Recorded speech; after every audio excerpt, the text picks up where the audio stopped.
Muhammed Resulullah, Muhammed Resulullah, La ilahe illallah, La ilahe illallah, Muhammed Habibullah.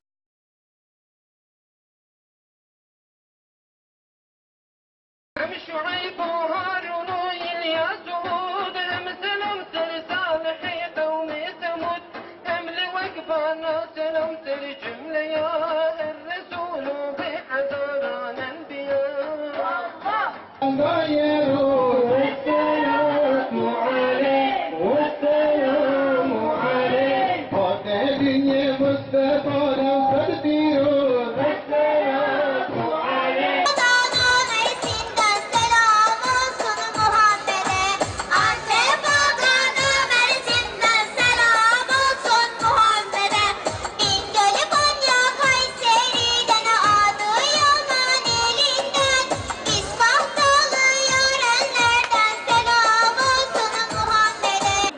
قل إن كنتم تحبون الله فاتبعوني يحببكم الله ويغفر لكم ذنوبكم والله غفور رحيم.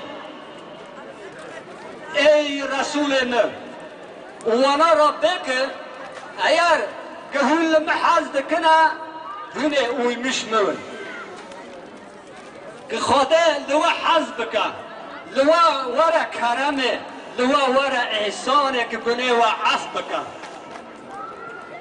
ورب عالمي لعفكرني فرحزدك ولسر في و ايوه بطارزه Aşıkların işte burada ya Muhammed Resulallah çok dağlılar sana feda ya Muhammed Resulallah Aşıkların işte burada ya Muhammed Resulallah Dört bir yanında İbrahimler, Musalar, Muhammediler ses, Muhammedi sevda yükseliyor, Muhammediler doğuyor.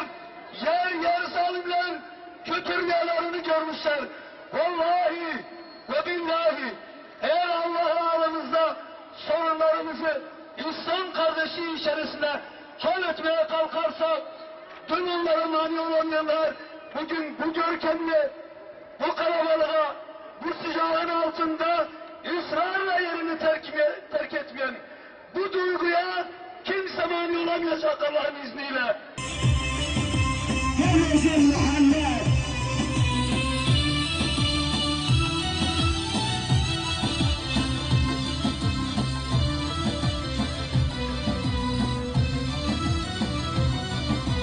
Sen alemlere rahmetsin Muhammed Gönüllere gidersin Sen alemlere rahmetsin Gönüllere gidersin Peygamberi sevdadan rahatsız olanlar kulaklarını açsınlar.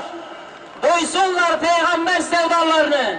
Kağıtalı peygamber sevdalarını duysunlar ne kadar salavat okumuşlar. Tam okunan salavat sayısı 6 milyar. Takbir! Amin. Peygamberin şefaatine nail eyle. Amin. Rabbimiz bizlere birbirimizi sevmeyi nasip et. Amin. İçimize serpilmeye çalışan nifak tohumlarını kurut.